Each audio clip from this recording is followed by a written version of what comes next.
जय हिंद दोस्तों। मैं आदित्य द्विवेदी आप सभी का स्वागत करता हूं आपके अपने YouTube चैनल आदित्यांजल जीएस क्लासेस में। मेरे प्यारे विद्यार्थियों, मध्य प्रदेश सामान्य अध्ययन का एक महत्वपूर्ण टॉपिक मध्य प्रदेश का इतिहास। यह वह टॉपिक है जनरली जहां से प्रश्न पूछे जाते हैं और ख़ासतौर पर मध्य प्रदेश लोक सेवा आयोग को लेकर। मध्य प्रदेश लोक सेवा आयोग में मध्य प्रदेश सामान्य अध्ययन के दो सेक्शन ऐसे हैं। एक तो एमपी की पॉलिटी यानी कि पॉलिटी से बनने वाले कार्यपालिका का कार्यकाल और उनका क्रम, यहाँ से प्रश्न पूछे जाते हैं जो थोड़े गूढ़ होते हैं, और दूसरे मध्य प्रदेश के इतिहास से। तो मध्य प्रदेश के इतिहास की ये जो श्रृंखला हम लेकर आए हैं, क्योंकि मध्य प्रदेश का अध्ययन भी हम इतिहास का अध्ययन भी हम 3 भागों में करते हैं, प्राचीन, मध्य और आधुनिक काल में। तो इसी तरीके से ये जो आज का पहला वीडियो है वो किसको लेकर है? मध्य प्रदेश के प्राचीन इतिहास को। इस वीडियो में हम मध्य प्रदेश के प्राचीन इतिहास का समग्र अध्ययन करेंगे एक क्रम तरीके से, और इसके बाद 2 वीडियो और हमारे आएंगे जो कि एक मध्यकाल को लेकर होगा और दूसरा हमारा आधुनिक भारत इतिहास को लेकर होगा। यानी कि इस 3 वीडियो के माध्यम से मध्य प्रदेश के इतिहास में आपकी पूरी पकड़ सुनिश्चित हो जाएगी। तो अब हम सबसे पहले देख लें कि इस मध्यकाल यानी कि जो ये मध्य प्रदेश का इतिहास है, इसके प्राचीन इतिहास में हम किस किस चीज़ों का अध्ययन करने वाले हैं। तो इसका हमने एक प्रारूप बना दिया है। हमेशा से मैं इस पर बल देता हूं, क्योंकि प्रारूप बनाने के बाद किसी भी विस्तृत चीज़ को एक क्या दे दिया जाता है, क्रमता दे दी जाती है, और उसका अध्ययन करना हमारे लिए बेहतर हो जाता है। तो सबसे पहले हम अध्ययन करेंगे पाषाण काल का और ताम्र पाषाण काल का। तो इसको जनरली हम अध्ययन के दृष्टि से आपके प्राचीन इतिहास में तो नहीं रखते, इसको हम रखते हैं कहाँ? आपके प्रागैतिहासिक काल में, यानी कि वो काल जहाँ पर हमें सिर्फ पुरातात्विक साक्ष्य मिलते हैं, कोई लिखित प्रमाण हमें नहीं मिलता है। तो इस काल को हम उस काल में हम किस किस चीज़ का अध्ययन करते हैं? एक तो हम करते हैं आपके पाषाण काल का, और दूसरा किसका करते हैं हम? ताम्र पाषाण काल का। इसके बाद हम किसको देखेंगे? आता तो आद्य ऐतिहासिक काल का सिंधु घाटी सभ्यता है, लेकिन मध्य प्रदेश में कोई भी ऐसा स्थल सिंधु घाटी सभ्यता का देखने को नहीं मिलता है, इसलिए सिंधु घाटी सभ्यता का अध्ययन हम यहाँ पर नहीं करेंगे। अब जो अगला हम अध्ययन करने वाले हैं वो अगला हम किसके बारे में देखेंगे? वैदिक काल और पौराणिक काल के बारे में, क्योंकि यहाँ से प्रश्न बहुत ज़्यादा पूछे जाते हैं कि मध्य प्रदेश में क्या स्थिति है इसको लेकर।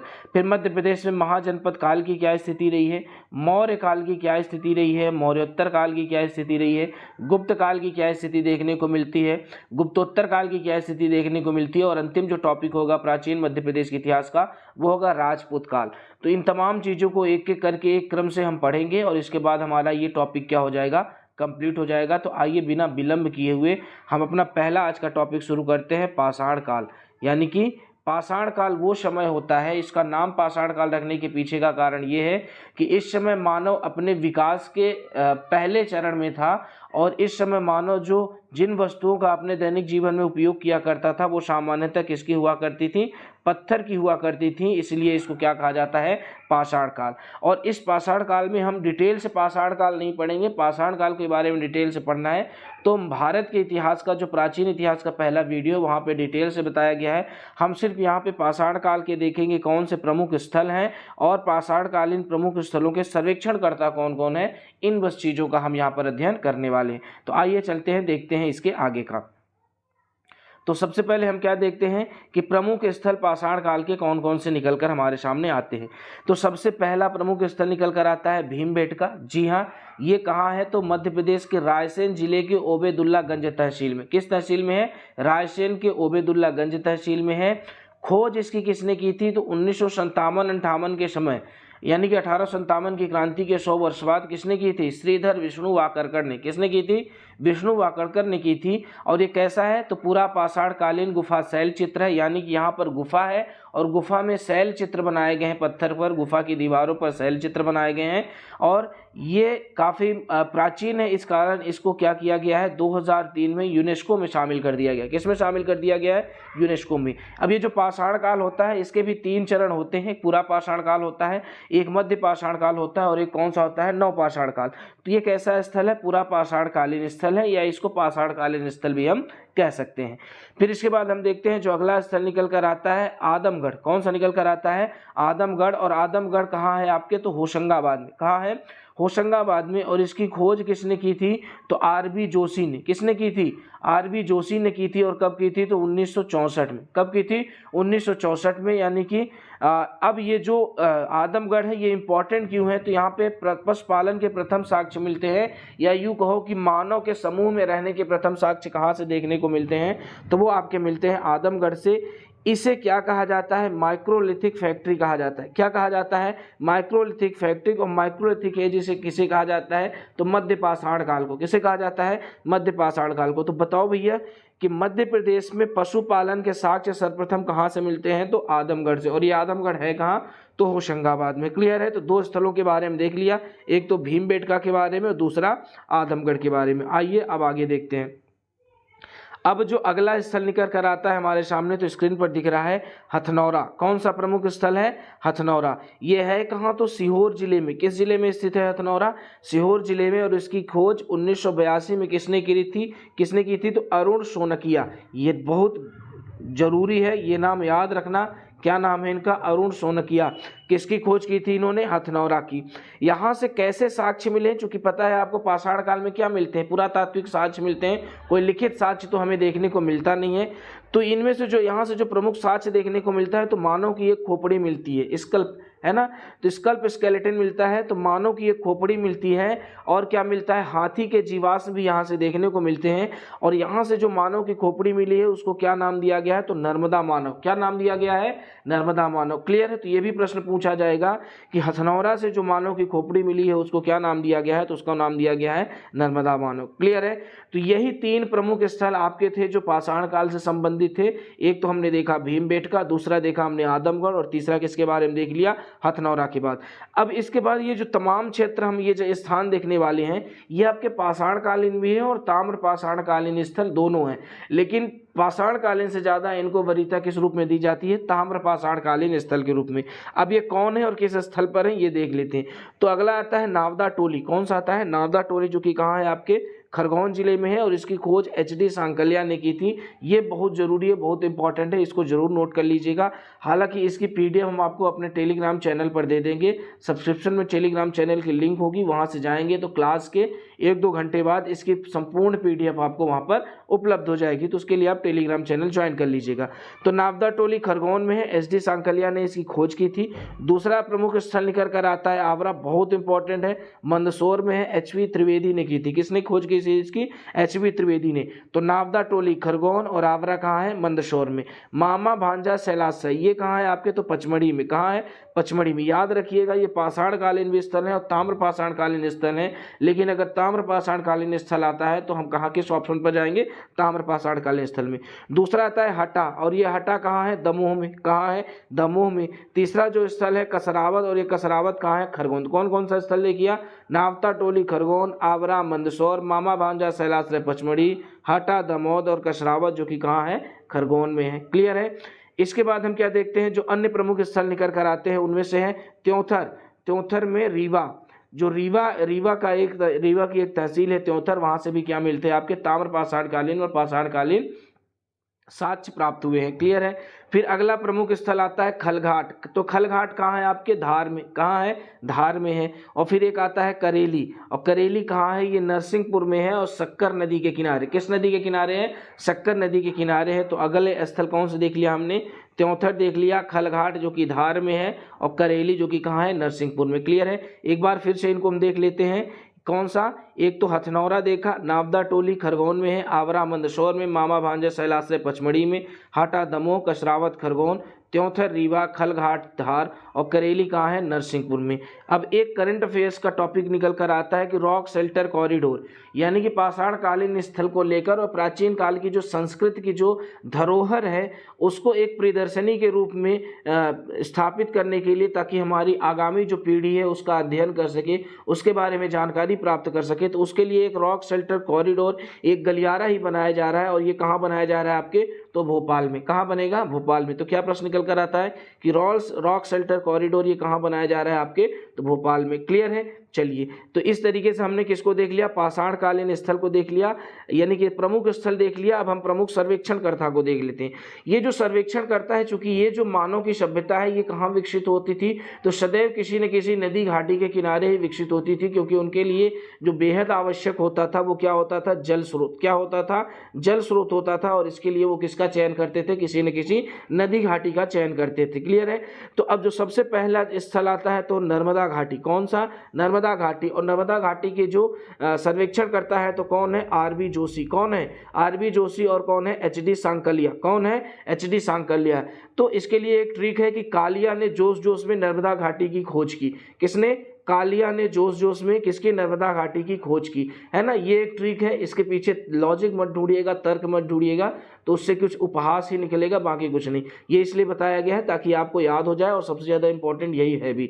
तो नर्मदा घाटी की खोज किसने की, आरबी जोशी और एचडी सांकलिया ने। यहाँ से बात स्पष्ट है। चलिए, अगली जो प्रमुख घाटी अपने यहाँ निकल कर आती है वो चंबल घाटी। और चंबल घाटी के जो खोज करता थे, सर्वेक्षण करता थे, वो दो व्यक्ति निकल के आते, एक तो विष्णु वाकड़कर और कौन थे, एचवी त्रिवेदी। कौन थे, एचवी त्रिवेदी। जी हाँ, यही एचवी त्रिवेदी जिन्होंने आवरा स्थल की भी खोज की थी। क्लियर हो गया। तो दो घाटी हो गई, नर्मदा घाटी आरबी जोशी और सांकलिया, चंबल घाटी विष्णु वाकड़कर और एचवी त्रिवेदी। और तीसरी प्रमुख नदी निकल कर आएगी सोन घाटी। और सोन घाटी की खोज किसने की थी, सर्वेक्षण करता निसार अहमद और कौन थे, जीआर शर्मा। कौन थे, जीआर शर्मा। तो इस तरीके से हमने तीनों घाटी के सर्वेक्षणकर्ताओं का नाम देख लिया। नर्मदा घाटी आरबी जोशी और सांकलिया। सांकलिया ने यानी कालिया ने जोश जोश में नर्मदा घाटी की खोज की। चंबल घाटी के कौन है, विष्णु वाकड़कर और एचवी त्रिवेदी। और सोन नदी घाटी के कौन है, निसार अहमद और जीआर शर्मा। क्लियर है। चलिए, अब हम देखते हैं ताम्रपाषाण कालीन स्थल। अब ताम्रपाषाण कालीन स्थल का मतलब क्या है कि एक तो वो समय था जब मानव ने अपने दैनिक जीवन में उपयोग की जाने वाली वस्तुओं की, किसकी वस्तुएं यूज की, पत्थर की। किसकी यूज की, पत्थर की। लेकिन आगे चल के विकास के क्रम में जो उसने धातु बनाई, या धातु की खोज की, वो कौन सी हो गई, तांबा। कौन सी निकल कर आती है, तांबा।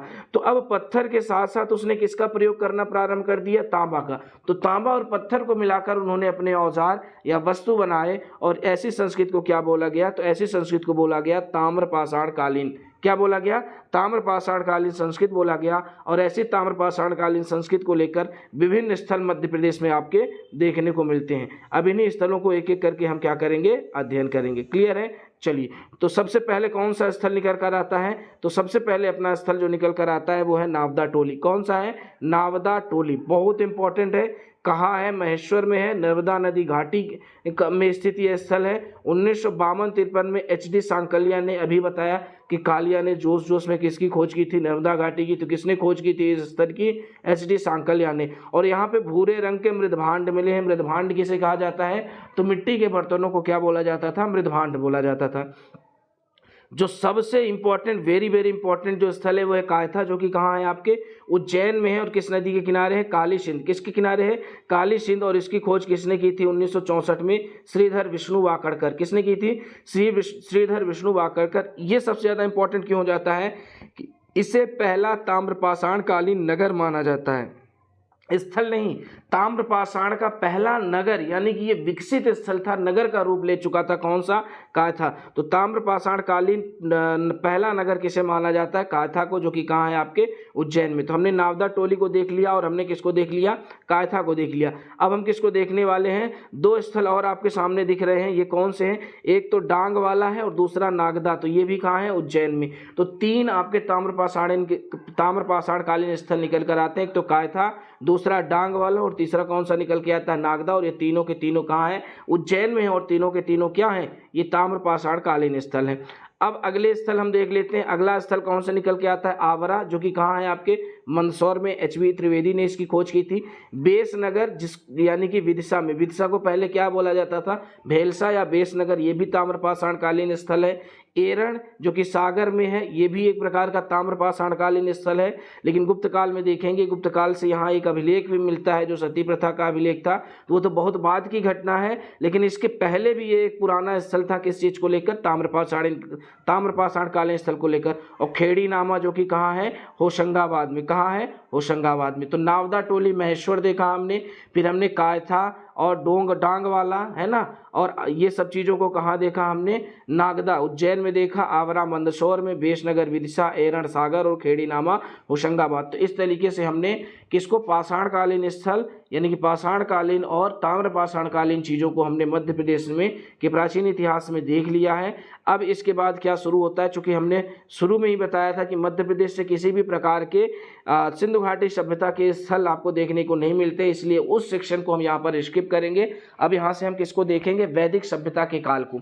तो जो मध्य प्रदेश में उत्तर वैदिक काल में, तो कहाँ से इसका प्रमाण मिलता है, उत्तर वैदिक काल में निषाद जाति के लोग निवास करते थे। तो किस जाति के लोग निवास करते थे, निषाद। तो निषाद जाति मध्य प्रदेश में कहाँ रहती थी, तो ये जो सतपुड़ा का अंचल है यहाँ पर रहती थी, और इन्हें क्या कहा गया उत्तर वैदिक काल में, अनार्य। क्या कहा गया है, अनार्य। सामान्यतः कहा जाता है कि ये जो वैदिक सभ्यता के संस्थापक थे ये कौन थे, ये आपके आर्य कहलाते थे, और ये जो आर्यों का जो मूल स्थान था वो क्या था, मध्य एशिया। ये मैक्स मूलर ने कहा था। वैदिक सभ्यता को लेकर भी भारतीय इतिहास के प्लेलिस्ट में वीडियो डाला है, तो वहाँ से आप देख लीजिएगा। तो उत्तर वैदिक काल में सतपुड़ा के क्षेत्र में मध्य प्रदेश में पाई जाने वाली निषाद जाति को क्या कहा जाता था, अनार्य कहा जाता था। और नागवंश, वैदिक कालीन नागवंश के जो शासक थे जिनका नाम था मुचकुंद, ये प्रश्न कई बार पूछा जा चुका है, क्या नाम था इन महोदय का शासक का, मुचकुंद। और इन्होंने किस शहर की स्थापना की, तो मांधाता नगर की। किसकी स्थापना की, मांधाता नगर की स्थापना की, जिसे वर्तमान में हम क्या बोलते हैं, ओंकारेश्वर। तो एक तो निकल के आता है कि ओंकारेश्वर का प्राचीन नाम क्या था, मांधाता, और मांधाता की स्थापना किसने की थी, मुचकुंद। किस वंश के शासक थे, तो नागवंश के। किस वंश के शासक थे, नागवंश के। क्लियर है। चलिए अब देखते हैं अगला क्या निकल कर आता है कि है यानी कि जिसे यादव वंश भी कहा जाता है। तो है वंश या यादव वंश के जो शासक थे महिष्मत, क्या नाम था उनका, महिष्मत। इन्होंने महिष्मती नगर की स्थापना की, जिसे वर्तमान में हम महेश्वर के नाम से भी जानते हैं। तो मुचकुंद ने मानधाता यानी कि ओंकारेश्वर की स्थापना की थी, और महिष्मत जो वो किस वंश के थे, नाग वंश के, और ये है वंश के शासक थे जिनका नाम था महिष्मत। इन्होंने महिष्मती महेश्वर की स्थापना की। वैदिक काल में नर्मदा को रेवा कहा गया है। क्या कहा गया है, नर्मदा को रेवा कहा गया है। इसके अलावा चंबल को चरमावती क्या बोला गया है, चरमावती कहा गया है। और केन को क्या बोला गया है, सुक्तिमती। क्या बोला गया है, सुक्तिमती कहा गया है। क्लियर है। तो ये भी है। तो पूछा जा सकता है कि वैदिक काल में किस नदी को रेवा कहा गया है, तो नर्मदा को। वैदिक काल में किस नदी को चरमावती कहा गया है, तो चंबल को। और किस नदी को सुक्तिमती कहा गया है, तो केन नदी को। क्लियर है। तो इस तरीके से हमने किसके बारे में देख लिया। अब और क्या चीज निकल के आती है वैदिक काल के बारे में, तो एक तथ्य निकल कर आता है, क्या निकल कर आता है कि शतपथ ब्राह्मण में, कौन से ब्राह्मण में, शतपथ ब्राह्मण में नर्मदा को रेवा कहा गया है। तो एक तो रेवा किसमें और किस मतलब वैदिक कालीन के साहित्य में कहा गया है, तो शतपथ ब्राह्मण में। 4 वेद थे और चारों वेदों को स्पष्टीकरण देने के लिए विभिन्न ब्राह्मण ग्रंथों की स्थापना की, जैसे ऐतरेय हो गया, कौशिकी हो गया, पंचविश हो गया, गोपथ हो गया, है ना, तैतरेय हो गया। तो ऐसे तमाम ब्राह्मण ग्रंथों की स्थापना की गई, और इनमें से कौन सा ब्राह्मण ग्रंथ था, शतपथ ब्राह्मण ग्रंथ। और शतपथ ब्राह्मण ग्रंथ में नर्मदा को क्या कहा गया है, रेवा कहा गया है। फिर अगला क्या निकल कर आता है कि है वंशी राजा, कौन से वंश के राजा, है वंशी राजा, जिनका नाम क्या था, अवंती। और इन्हीं के नाम पर उज्जैन का नाम क्या पड़ता है, इन्हीं के नाम पर उज्जैन का नाम क्या पड़ता है, अवंती पड़ता है। क्या पड़ता है, अवंती पड़ता है। तो क्लियर हो गया। तो है ही वंश राजा यानी कि यादव वंश के ही राजा को हमने देखा था महिष्मत, जिनका नाम था। उन्होंने किसकी स्थापना की थी, महेश्वर की। और एक है ही वंश राजा थे अवंती, जिनका नाम था। इनके नाम पर किस नगर की स्थापना की जाती है, उज्जैन का नाम क्या पड़ता है, अवंती पड़ता है। अब इसके बाद हम किसको देखने वाले हैं, चलिए अब हम किसको देखने वाले हैं, तो अब हम देखने वाले हैं पौराणिक काल को। यानी कि जैसे वैदिक काल देख लिया, और दूसरा हम किसके बारे में देखेंगे, पौराणिक काल में। और पौराणिक काल में भी हम 2 चीज़ों का अध्ययन करेंगे। एक तो अपना रामायण काल होगा, और दूसरा कौन सा होगा, एक तो अपना रामायण काल होगा, और दूसरा कौन सा होगा, महाभारत काल। कौन सा होगा, महाभारत काल। तो एक रामायण और महाभारत काल। सबसे पहले रामायण काल के बारे में देखते हैं। तो मध्य प्रदेश का एक स्थल है दंडकारण्य, जो कि अभी वर्तमान छत्तीसगढ़ का वनांचल है। तो बालाघाट छत्तीसगढ़ वाला ये जो वन प्रदेश हुआ करता था, तो इसे बोला जाता दंडकारण्य। और ये कहा गया है कि इसी दंडकारण्य से ही किसका हरण होता है, सीता जी का। और कौन करता है, रावण। तो ये सीता हरण कहाँ से हुआ था, दंडकारण्य से। और ये कहाँ है, मध्य प्रदेश में। वाल्मीकि जिन्होंने रामायण को संस्कृत में लिखा था, और इनका जो आश्रम था वो कहाँ था, आपके तमसा नदी के किनारे, यानी कि वर्तमान में जिसको हम टोन्स कहते हैं या टमस नदी कहते हैं। तो यही टमस नदी, तमसा नदी किसका आश्रम हुआ करता था, वाल्मीकि जी का आश्रम हुआ करता था और इसी के किनारे इन्होंने संस्कृत में रामायण का क्या किया गया था, लेखन किया था।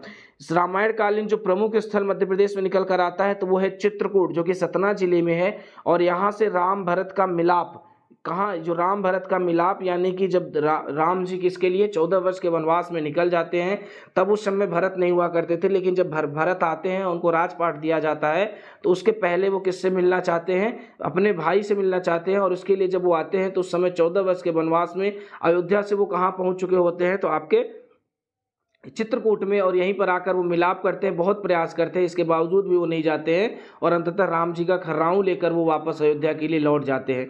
तो ये राम भरत मिलाप आपके चित्रकूट में है। हनुमान धारा चित्रकूट में है। सीता कुंड यहाँ पर स्थित है, साथ ही साथ सीता रसोई भी है।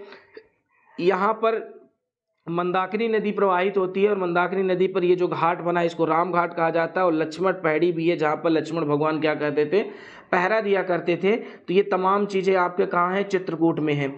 अब क्या है कि राम भगवान ने क्या किया था, 14 वर्ष के वनवास में अयोध्या से लेकर श्रीलंका तक ये जो वो किया है, अपना गमन किया है, यानी कि ये जो रास्ता तय किया है इसको मध्य प्रदेश में जो तय किया गया है उसको एक अलग ही नाम दिया गया है, कॉरिडोर के रूप में स्थापित किया जा रहा है, राम वन गमन पथ। किस रूप में, राम वन गमन पथ के रूप में। और ये राम वन गमन पथ मध्य प्रदेश में कहाँ कहाँ है, तो इसको हम देख लेते हैं और ये कहाँ से कहाँ तक फैला है। तो एक तो ये कहाँ से शुरू होता है, तो चित्रकूट से। कहाँ से, चित्रकूट से। चित्रकूट के बाद ये सालेहा मंदिर पन्ना जाता है, तो सालेहा मंदिर कहाँ है, पन्ना में। फिर ये मैहर जाता है, पन्ना से। मैहर से बदवारा कटनी जाता है, कटनी से ये राम घाट। एक राम घाट कहाँ आपने देखा अभी चित्रकूट में, दूसरा राम घाट कहाँ है, जबलपुर में। तो जबलपुर के बाद ये राम मंदिर में जाता है जो कि कहाँ है, ताला उमरिया। कहाँ है, ताला उमरिया। चित्रकूट से पन्ना, पन्ना से मैहर, मैहर से बदवारा कटनी, फिर इसके बाद जबलपुर के बाद राम मंदिर, ताला उमरिया, फिर इसके बाद सीतामढ़ी शहडोल। कहाँ, सीतामढ़ी, जो कि कहाँ है, शहडोल में। और फिर इसके बाद कहाँ पहुँच जाता है, अमरकंटक। तो मध्य प्रदेश में चित्रकूट से लेके अमरकंटक के बीच ये क्या बना हुआ है, राम वन गमन पथ का निर्माण किया जा रहा है।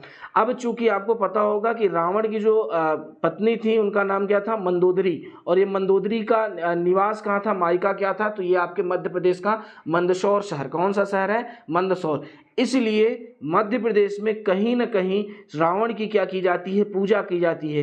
तो किन किन स्थलों पर की जाती है ये हम देख ले। एक तो भातखेड़ी है जो कि कहाँ है, शाजापुर में। तो कहाँ की जाती है, भातखेड़ी शाजापुर में। एक रावण गांव है जो कि कहाँ है, विदिशा में। तो रावण गांव विदिशा में की जाती है। और रावण रुंदी गांव, कौन सा गांव, रावण रुंदी गांव, जो कि कहाँ है, मंदसौर में। तो 3 जिलों में रावण की पूजा की जाती है, शाजापुर में, विदिशा में और कहाँ की जाती है, मंदसौर में। क्लियर है। तो ये हमने किसके बारे में देख लिया, ये हमने देख लिया रामायण काल के बारे में। अब हम किसके बारे में देखेंगे, महाभारत काल। तो महाभारत संपूर्ण किन 2 वंशों, मतलब 2 परिवारों के बीच है। एक ही परिवार है जिसके 2 वर्ग बन जाते हैं, एक पांडव निकल कर आता है, दूसरे कौन आते हैं, कौरव। अब ये जो पांडव थे, जब ये महाभारत का युद्ध होता है तो ये 2 वर्गों के बीच होता है और इन दोनों वर्गों का क्या किया जाता है, समर्थन किया जाता है कहीं न कहीं यहाँ के प्रमुख क्षेत्रों द्वारा। तो जो पांडव का समर्थन किया गया था वो दशाण विदिशा द्वारा, फिर किसने किया था, कारुस ने किया था जो कि बघेल खंड में है, वत्स जो कि ग्वालियर में है और चेदी जो कि छतरपुर के आसपास का क्षेत्र है। तो किस किस ने पांडव का साथ दिया था, दशाण, कारुस, वत्स और चेदी। ये किसकी तरफ से लड़े थे, तो ये पांडव की तरफ से लड़े थे।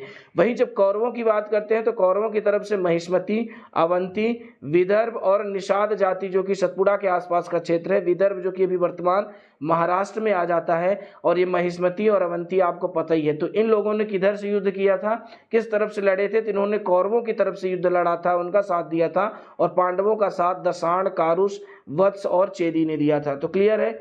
इसके बाद हम देखते हैं कि पांडवकालीन कुछ प्रमुख स्थल भी हैं। जब ये अज्ञातवास में थे तो कुछ स्थलों पर, मध्य प्रदेश के कुछ प्रमुख स्थलों पर इन्होंने क्या किया है, निवास किया है।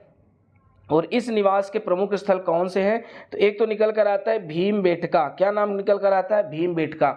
दूसरा कौन सा आता है, पांडव जलप्रपात। कौन सा, पांडव जलप्रपात। और ये कहाँ है, आपके पन्ना में है। पांडव की गुफा, तो पांडव जलप्रपात की बात करें तो पन्ना में है और पांडव की गुफा की बात करें तो ये कहाँ है, आपके पचमढ़ी में है। फिर कुतवारा, ये जिसे कुंतलपुर भी कहा जाता है और ये कि कहाँ है, आपके मुरैना में। और विराट नगरी जो कि कहाँ है, आपके शहडोल में। तो पांडव के अज्ञातवास से संबंधित कौन कौन से स्थल निकल कर आए, भीमबेटका, पांडव जलप्रपात, पांडव गुफा, कुतवारा कुंतलपुर जो कि मुरैना में है, और विराट नगरी शहडोल में। तो इस तरीके से हमने आपके वैदिक काल और पौराणिक काल के बारे में भी चीज़ों को क्या कर लिया है, अध्ययन कर लिया है। क्लियर है? इसको एक बार आप देखिए और दूसरी बार इसकी स्पीड ज़्यादा करके 2 बार कम से कम आप इस वीडियो को देखिए, और जो पीडीएफ बनाई गई है उस पीडीएफ को आप अपने हाथों से अपने नोट्स में उतारिए। बस इतना प्रयास करिए, और इसके बाद हम एक 20 से 25 मिनट का एक और वीडियो ले आएंगे, जिसमें यहाँ से बनने वाले प्रमुख प्रश्न कौन कौन से हैं जो विगत वर्षों में पूछे गए हैं, या अभी कौन से बन सकते हैं, या इससे जो तथ्य छूट गए हैं, उन सब चीज़ों को हम उसमें समावेशित करके आपके सामने प्रस्तुत करेंगे। तो आप मेहनत बस करिए, बाकी चीज़ें आपके सामने सहज रूप से उपलब्ध कराने की जिम्मेदारी हमारी पूरी रहेगी। क्लियर है? चलिए अब आगे हम क्या देखने का प्रयास करते हैं कि महाजनपद काल। अब इतिहास, प्राचीन इतिहास का कौन सा कालखंड आएगा? महाजनपद काल। और महाजनपद काल में हम देखते हैं कि मध्य प्रदेश में 2 महाजनपद स्थित थे। कौन? एक अवंती महाजनपद था और दूसरा कौन था? चेदी महाजनपद। जब वैदिक काल पढ़ेंगे तो हम आपको बताएंगे प्रशासन की इकाइयाँ। तो कुल थी, ग्राम था, विष था, जन था, और राष्ट्र हुआ करता था। तो कई जन आपस में मिलकर क्या बनाते हैं? जनपद। और कई जनपद मिलकर, या जिन जनपदों में क्या होता है, जहाँ सर्वाधिक जो सशक्त निकल कर आते हैं, जिनका क्षेत्र ज़्यादा होता है और कई जनपद उनमें समाहित होते हैं, तो उनको क्या कहा जाता है? महाजनपद। क्या कहा जाता है? महाजनपद कहा जाता है। क्लियर है? चलिए, तो अब हम 2 जनपद हैं, महाजनपद हैं, इन दोनों का अध्ययन करते हैं। जो पहला महाजनपद निकल कर आता है वो कौन सा है? तो पहला कौन सा महाजनपद निकल कर आता है? अवंती महाजनपद। कौन सा निकल कर आएगा? अवंती महाजनपद। ये किन नदियों के बीच में था? तो चंबल व नर्मदा के बीच में। किन 2 नदियों के बीच में था? चंबल व नर्मदा नदियों के बीच में था। इसके 2 भाग हुआ करते थे, एक उत्तरी अवंती थी और दूसरी दक्षिणी अवंती। और जो उत्तरी अवंती थी उसकी राजधानी क्या हुआ करती थी? उज्जैनी। और जो दक्षिणी अवंती थी उसकी राजधानी क्या हुआ करती थी? महिष्मती, यानी कि वर्तमान का महेश्वर। क्लियर है? अब यहाँ से कुछ और तथ्य निकल कर आते हैं, जैसे क्या? जो अवंती के प्रमुख शासक हुआ करते थे उनका नाम था चंड प्रद्योत। क्या नाम था? चंड प्रद्योत नाम था। और ये किसके समकालीन थे? बुद्ध के समकालीन थे। और इन्हीं चंड प्रद्योत की जब तबीयत खराब होती है, तो इन बीमार होते हैं, तो इनके इलाज के लिए जो बिंबिसार था, कौन था? बिंबिसार। तो वो अपने राज वैद्य जीवक को इनका इलाज करने के लिए कहाँ भेजता है? उज्जैन में भेजता है। क्लियर है? चलिए, इसके बाद हम देखते हैं नंदीवर्धन। कौन सा? नंदीवर्धन, जो कि प्रद्योत वंश का आखिरी शासक था। फिर निकल के आता है कि स्कंद पुराण में अवंती को प्रसिद्ध वाणिज्यिक विज्ञान एवं साहित्य का केंद्र माना जाता है। तो ऐसा केंद्र, ठीक है, तो किसको स्कंद पुराण में वाणिज्यिक और विज्ञान एवं साहित्य का केंद्र माना गया है? तो किसको माना गया है? अवंती को। किसको माना गया है? अवंती को। अब जैसे कि मैंने बताया कि कई जनपदों से मिलकर महाजनपदों का निर्माण होता था, तो हम देख लेते हैं कि अवंती महाजनपद में कौन कौन से जनपद शामिल हुआ करते थे। तो एक तो वत्स जनपद हुआ करता था, जो बाद में क्या बन जाता है? महाजनपद भी बनता है। और ये कौन सा क्षेत्र में था? ग्वालियर क्षेत्र में। तो कौन सा जनपद? एक वत्स था, दूसरा अनूप था, जो किसे? निमाड़ क्षेत्र को क्या बोला जाता था? अनूप जनपद। और नलपुर, जिसे क्या बोला जाता है? शिवपुरी। तो ये तमाम जो जनपद थे, तो किसमें शामिल थे आपके? ये तमाम जनपद थे अवंती महाजनपद में। किसमें शामिल थे? वत्स, अनूप और नलपुर। क्लियर है? चलिए, इसके बाद हम दूसरा महाजनपद कौन सा देखते हैं? चेदी महाजनपद। और चेदी महाजनपद किन 2 नदियों के बीच में था? जैसे वो चंबल नर्मदा के बीच में था, तो ये यमुना नदी और विंध्याचल के मध्य। किसके मध्य था? विंध्याचल पर्वत श्रेणी और यमुना नदी के मध्य में था। चेदी व अवंती जनपद के मध्य की जो सीमा बनाती थी, वो कौन सी नदी बनाती थी? तो वेत्रवती नदी। तो पूछा गया है कि इन 2 महाजनपदों के सीमा का निर्धारण, प्राकृतिक सीमा का निर्धारण कौन करता है? तो वेत्रवती नदी यानी बेतवा नदी करती है। और इसकी जो राजधानी थी वो कौन थी? शुक्तिमती। अभी हमने पढ़ा है कि केन को क्या कहा गया है वेदों में? वैदिक काल में केन को शुक्तिमती कहा गया है। और ये जो चेदी महाजनपद था, ये किसके किनारे था? आप केन नदी के किनारे था, इसलिए इसकी जो राजधानी थी वो क्या थी? शुक्तिमती। क्षेत्र क्या है?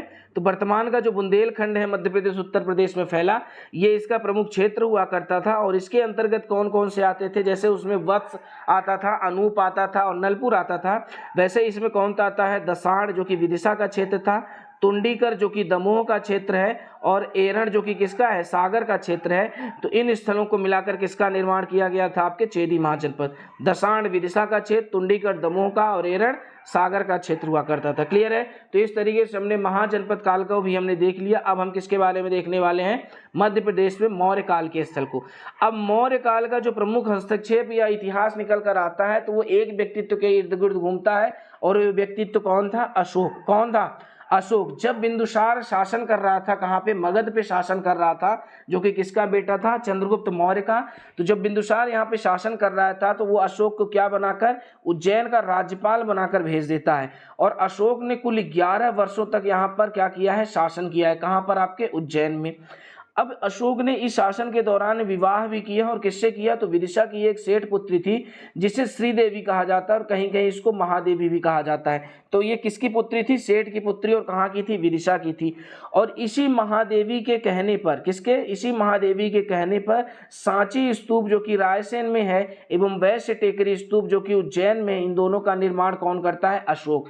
तो ये किस कालीन है आपके, सांची स्तूप किसने बनवाया है, अशोक ने, जो कि भारत का सबसे बड़ा स्तूप है। और ये जो वैश्य टेकरी स्तूप है, ये भी किसने बनवाया है, अशोक ने बनवाया, जो कि कहाँ है, उज्जैन में, और सांची स्तूप रायसेन में है। और ये दोनों स्तूपों का निर्माण अशोक ने किसके कहने पर बनाया है, तो श्रीदेवी यानी कि महादेवी के कहने पर। क्लियर है। और इसी महादेवी से ही किसका जन्म होता है, महेंद्र और संघमित्रा का। किसका जन्म होता है, महेंद्र और संघमित्रा का, जिनको वो कहाँ भेजता है, बौद्ध धर्म के प्रचार के लिए श्रीलंका भेजता है। क्लियर है।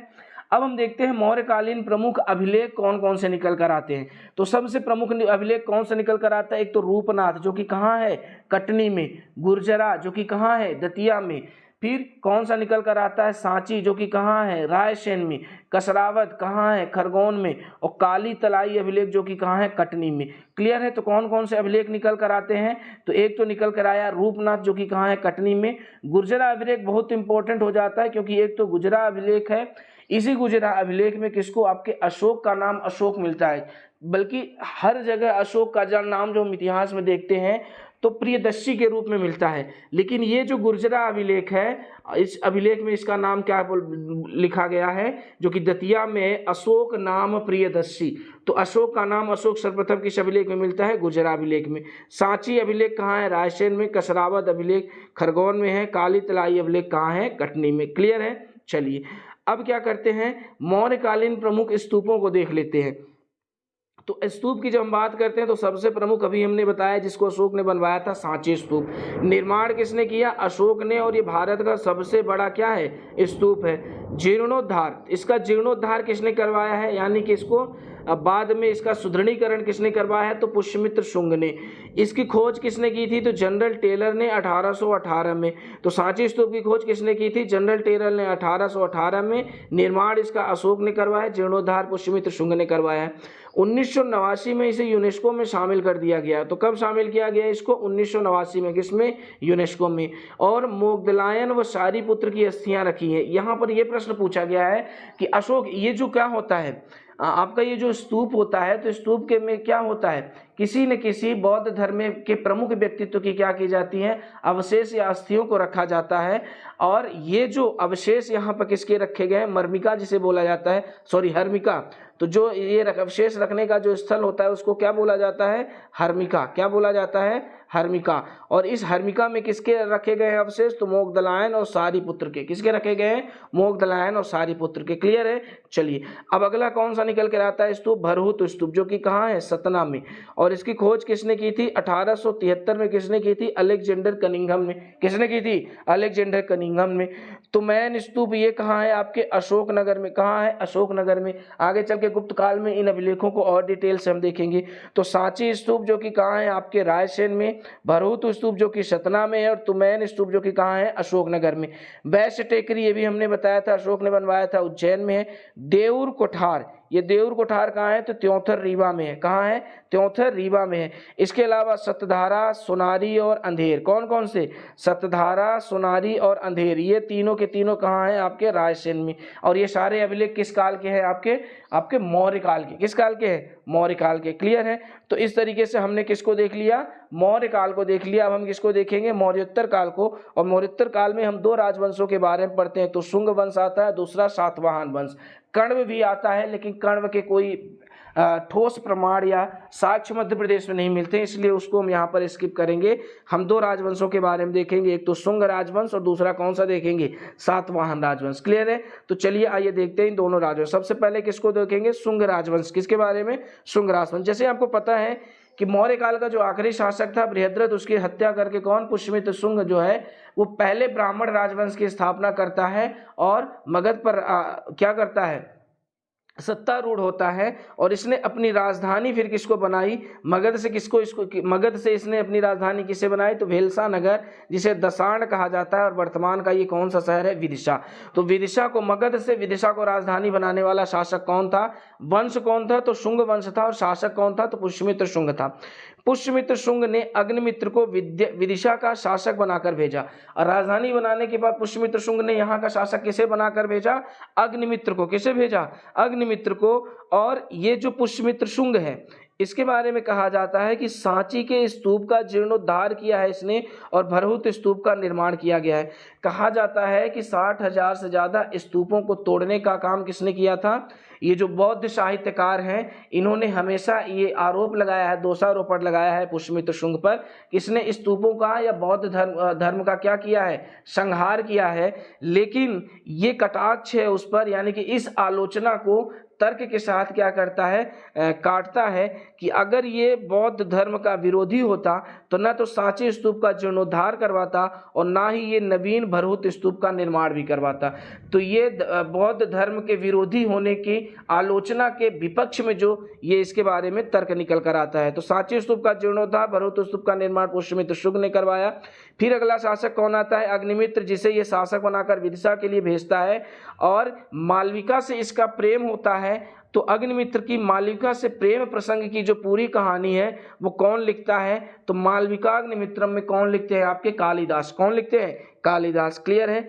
फिर अगला शासक भागमित्र, कौन आता है, भागमित्र। और भागमित्र के समय पर यूनानी राजदूत कौन आता है, हेलियोडोरस। कौन आता है, हेलियोडोरस। और जो कि वो विदिशा में एक स्तंभ बनवाता है, और वो कौन सा स्तंभ था, गरुड़ स्तंभ। और ये हेलियोडोरस किसको, भागवत धर्म को भी क्या कर लेता है, अपना लेता है। तो भागवत धर्म को स्वीकार करने वाला पहला विदेशी या यूनानी कौन था, हेलियोडोरस था। इसने एक स्तंभ बनाया विदिशा में जिसका नाम था गरुड़ स्तंभ। और ये गरुड़ स्तंभ किस धर्म से संबंधित है, तो भागवत धर्म से संबंधित है। और ये हेलियोडोरस किसके दरबार में आया था, तो भागमित्र के। किसके दरबार में आया था, भागमित्र थे। और देवभूति इस वंश का क्या निकल कर आता है, आखिरी शासक। क्या निकल कर आता है, आखिरी शासक। क्लियर है। चलिए, अब इस वंश का जो संस्थापक निकल कर आता है, अगला राजवंश कौन आता है, सातवाहन। कौन आता है, सातवाहन। तो सातवाहन के जो साक्ष्य मध्य प्रदेश में देखने को मिलते हैं तो मुख्यतः सिक्के के रूप में। और ये कहाँ से मिले हैं, त्रिपुरी, देवास, उज्जैन और विदिशा। कहाँ से मिले हैं, त्रिपुरी, देवास, उज्जैन और विदिशा। लेकिन इसका जो सबसे महान प्रतापी शासक था उसका नाम था गौतमीपुत्र सातकर्णी। और गौतमीपुत्र सातकर्णी के जो उल्लेख मिलते हैं, इसके बारे में कुछ अभिलेख लिखा गया है जो वेदिका पर लिखा गया है। किसकी वेदिका पर लिखा गया है, सांची स्तूप की। तो सांची स्तूप की वेदिका में इसके क्या लिखे गए हैं, इसके बारे में उल्लेख किया गया है। इस वंश का जो संस्थापक था वो कौन था, शिमुक था। उत्तर व दक्षिण भारत के मध्य सेतु का कार्य करने वाला राजवंश कौन था, सातवाहन वंश था। ब्राह्मणों को सर्वप्रथम भूमि दान देना या शीशे के सिक्के को चलाने का कार्य किसने किया था, सातवाहन वंश ने किया था।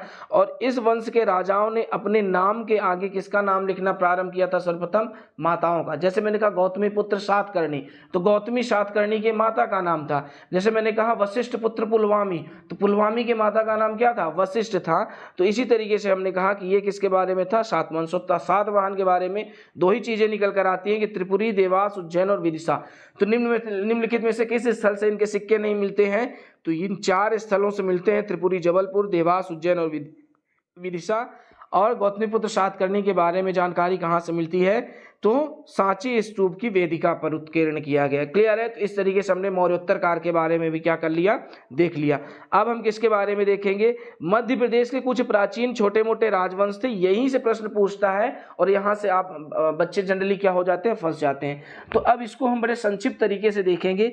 तो पहला राजवंश कौन सा निकल कर आता है मित्र, देखिए तो औलिकर वंश। कौन सा निकल कर आता है, औलिकर वंश। और ये औलिकर वंश का क्षेत्र कहाँ था, मंदसौर। तो किस क्षेत्र में औलिकर वंश ने शासन किया है, मंदसौर क्षेत्र में। राजधानी किसको बनाई है, तो दशपुर को। किसको बनाया है, दशपुर को। और इसका जो संस्थापक था वो कौन था, जसवर्मन। तो प्रश्न पूछेगा कि जसवर्मन का संबंध किस वंश से था, तो औलिकर वंश से। औलिकर वंश का क्षेत्र कहाँ हुआ करता था, मंदसौर क्षेत्र में। मंदसौर क्षेत्र में किस राजवंश ने शासन किया है, तो औलिकर वंश ने। और ये यहाँ पर हमने इसका क्या बना दिया है, मध्य प्रदेश के मैप में भी सिंबल बना दिया है। क्लियर है। चलिए, अब दूसरा राजवंश कौन सा निकल कर आता है, दूसरा निकल कर आता है मेघ, या जिसे मगध वंश भी कहा जाता है। कौन सा वंश, मेघ या मगध वंश। और इसका जो क्षेत्र था वो बघेल खंड से लेकर कौशाम्बी प्रयागराज के आसपास तक का संपूर्ण क्षेत्र इसके अंतर्गत आता था। और ये जो था इसकी राजधानी क्या थी, तो बांधवगढ़ थी। क्या थी, बांधवगढ़ थी। और बांधवगढ़ से ही इसके मेघ या मगवंश के क्या मिलते हैं, सिक्के भी मिलते हैं। क्लियर है। तो मेघवंश या मगवंश की राजधानी क्या थी, बांधवगढ़ हुआ करती थी। और इसका क्षेत्र कहाँ हुआ करता था, बघेलखंड और कौशाम्बी का क्षेत्र। अब इसके जो प्रमुख शासक है तो भीमसेन, भद्रमग और शिवमग। तो कौन कौन से थे, भीमसेन, भद्रमग और शिवमग इसके प्रमुख शासक थे। तो मग इसके लिखा है भद्रमग और शिवमग। तो यहाँ से तो जनरली आप आसानी से लगा लोगे कि मग वंश के शासक थे। लेकिन भीमसेन के बारे में पूछेगा तो भीमसेन किस वंश का शासक था, तो मेघ या मग राजवंश का। क्लियर है। चलिए अगला राजवंश कौन सा आता है, तो ये जो आपको दूसरा दिख रहा है, तो ये वाला जो क्षेत्र था ये किसका कहलाता था, मग राजवंश का। क्लियर है। चलिए अब किसके बारे में देखते हैं, पांडव। तो ये जो पांडव था इनका जो क्षेत्र था वो मैकल क्षेत्र था, यानी कि शहडोल और अनूपपुर का जो क्षेत्र था मैकल श्रेणी का, ये इनका प्रमुख क्षेत्र हुआ करता था। और यहाँ के जो प्रमुख शासक निकल कर आते हैं तो भरत बल, जल बल, नाग बल और धरातल। तो इस वंश के, पांडव वंश के कौन कौन से शासक थे, भरत बल, जल बल, नाग बल, धरातल।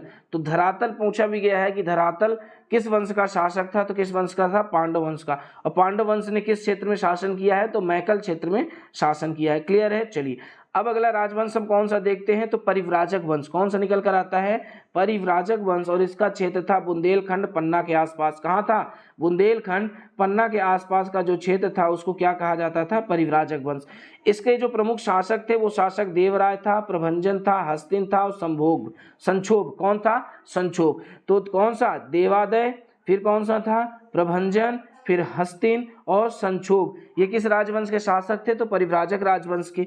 अगला राजवंश कौन सा आता है, उच्चकल्प राजवंश। कौन सा आता है, उच्चकल्प वंश। और इसका क्षेत्र क्या था, उचेहरा सतना। कौन सा क्षेत्र था, उचेहरा सतना इसका प्रमुख क्या था, क्षेत्र था। फिर अगला वंश आता है शैल वंश। शैल वंश का क्षेत्र कहाँ था, बालाघाट मंडला क्षेत्र। कौन से क्षेत्र में शासन किया है, बालाघाट मंडला क्षेत्र में किस राजवंश ने शासन किया है, तो शैल वंश ने। फिर आता है वाकाटक वंश। कौन सा आता है, वाकाटक वंश। और वाकाटक वंश ने कहाँ किया है, विदिशा के क्षेत्र में यहाँ पे शासन किया है। और इसका संस्थापक कौन था, विंध्य शक्ति। कौन था, विंध्य शक्ति किस वंश का शासक था, संस्थापक था वाकाटक वंश का। फिर अगला कौन सा वंश आता है, वही नागवंश जिसके कौन थे, नागवंश से कौन संबंधित थे, आपके मुचकुंद। कौन थे, मुचकुंद। तो इनका जो क्षेत्र था वो तो विदिशा ग्वालियर का था। कहाँ का था, विदिशा ग्वालियर का। और संस्थापक कौन थे, वृषनाग। और इसी वंश के शासक थे मुचकुंद, जिन्होंने किसकी स्थापना की थी, मांधाता शहर की। किसकी स्थापना की थी, मांधाता शहर की। क्लियर हो गया। फिर अगला जो राजवंश निकल कर आता है तो वो कौन सा है, कादारमक। कौन सा वंश निकल कर आता है, कादारमक, जो कि किस क्षेत्र में था, उज्जैन क्षेत्र में। और संस्थापक इसका कौन था, यशोमती और चास्टन रुद्र दामन इसके प्रमुख क्या थे, शासक हुआ करते थे। क्लियर है। तो ये 9 राजवंशों को हमने देख लिया। एक बार इनको फिर से मैप में देखने का प्रयास करते हैं। तो सबसे पहले हमने किसके बारे में देखा, हमने देखा कादारमक, उज्जैन के क्षेत्र में शासन किया करते थे। कहाँ, उज्जैन के क्षेत्र में। नागवंश विदिशा ग्वालियर का क्षेत्र था और इन्हीं के शासक थे मुचकुंद, जिन्होंने मांधाता की स्थापना की। वाकाटक वंश का क्षेत्र हुआ करता था विदिशा क्षेत्र। शैल वंश का क्षेत्र था बालाघाट मंडला क्षेत्र। उच्चकल्प वंश का क्षेत्र हुआ करता था सतना उचेहरा। परिव्राजक क्षेत्र वंश, परिव्राजक जो वंश था उसका क्षेत्र हुआ करता था पन्ना। फिर इसके बाद हमने किसके बारे में देखा, आपके पांडव वंश का क्षेत्र हुआ करता था मैकल क्षेत्र। मेघ या मग राजवंश का बघेलखंड से कौशाम्बी तक का क्षेत्र। और औलिकर वंश जो सबसे ज्यादा इंपॉर्टेंट है, इसने कहाँ शासन किया है, मंदसौर में। क्लियर है। तो इस तरीके से हमने प्राचीन कालीन कुछ मध्य प्रदेश के अन्य राजवंशों को भी देख लिया। अब हम किसको देखने वाले हैं, गुप्त काल को। किसको देखेंगे, गुप्त काल को देखेंगे।